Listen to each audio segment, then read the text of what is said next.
ሰነመኪ ምንድን ነው በአረብኛ ያልሽው? ልጅ እንዴት ነሽ? ደህና ነሽ አለሽ ወይ?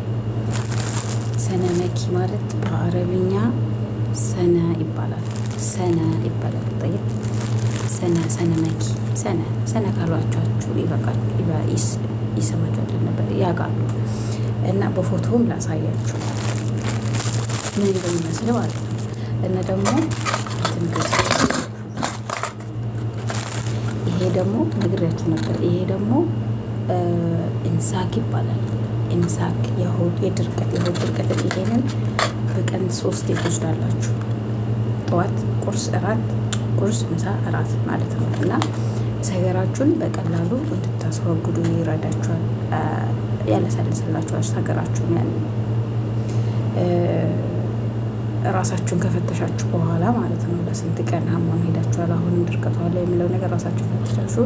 ይሄንን ሰደልያ ሄዳችሁ ኢምሳክ በሏቸው፣ ወይም ደግሞ ያው ፎቶውን ስክሪንሾት አድርጋችሁ ሰደልያ ሄዳችሁ ከሰደልያ ውሰዱ። ማነው ግዙ።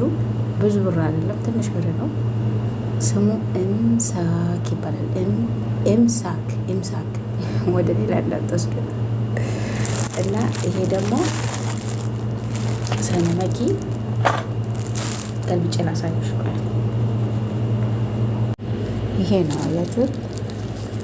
ሰነመኪ ማለት ይሄ ነው፣ የሆዳችንን የምናጥብበት ይሄ ነው ሰነመኪ ማለት። እና ይሄንን ካሳየ ይሄን እንደዚህ ፎቶ ስክሪንሾት አድርጉትና ለማታውቁ ልጆች ለመዳሞቻችሁ ጠይቁ፣ እነሱ ያውቁታል ማለት ነው። በአረብኛ ኢምሳክ ይባላል። ኢምሳክ ይባላል። በእንግሊዘኛ ነው ሰነመኪ ይባላል። ይሄ ነው አባይብሽ። ሰነመኪ ምንድን ነው ላልሽው ልጅ ማለት ነው። መልስ ጥያቄ ካላችሁ ይመልሳል፣ ፈዲላ ይመልሳል። እና ብዙትና ከቤታችሁ የማይጠፋ ነገር መሆን አለበት። ይሄ ማለት ነው የምር ከቤታችሁ የማይጠፋ ነገር መሆን አለበት። እኔ ልክ ይሄንን አፍልቼ ከጠጣው በኋላ ነው የቀነሰልኝ። ምን እንደሆነ ታውቃላችሁ? መጀመሪያ ፈሳሹ ነው የቆመልኝ። መጀመሪያ ፈሳሹ ነው የቀነሰልኝ። መጀመሪያ ነገራችሁ ነው ማህፀናችሁ ከመንሸራተቱ በፊት የማህፀን ፈሳሽ ይበዛል። ትንሽ ይበዛል። በዛ አይሚን ቶሎ ይፈሳል ማለት ነው። መጀመሪያ የቀነሰው እሱ ነው።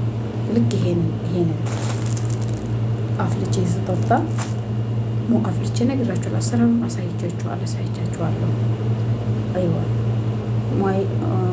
ውሃ ታፈሉና እንትኑን ታጥቡትና በካሳ አረጋችሁ ታጥቡትና ከዛ የፈላ ውሃ ታስቀምጡት ላዩ ላይ ታርጉትና ከዛ እስኪ በርድ ትጠብቃላችሁ። እስኪ በርድ ከዛ ከበረደ በኋላ እንትኑን እንዲያቀላቅላችሁ ጣጥላችሁ ግጥም እንደ በሻይ መልክም ከፈለጋችሁ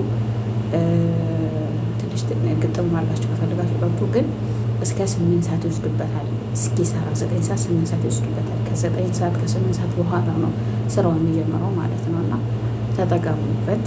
ይህንን ከቦርሳችሁ አይጥፋ። ይሄ ከቦርሳችሁ አይጥፋ። ሀበል የማህፀን መንሸራተት የሚያመጣው የሆድ ድርቀት ነው ተባብለናል ብለናል። አሰላም ሀበል። ጥያቄ ካላችሁ ጠይቁኝ።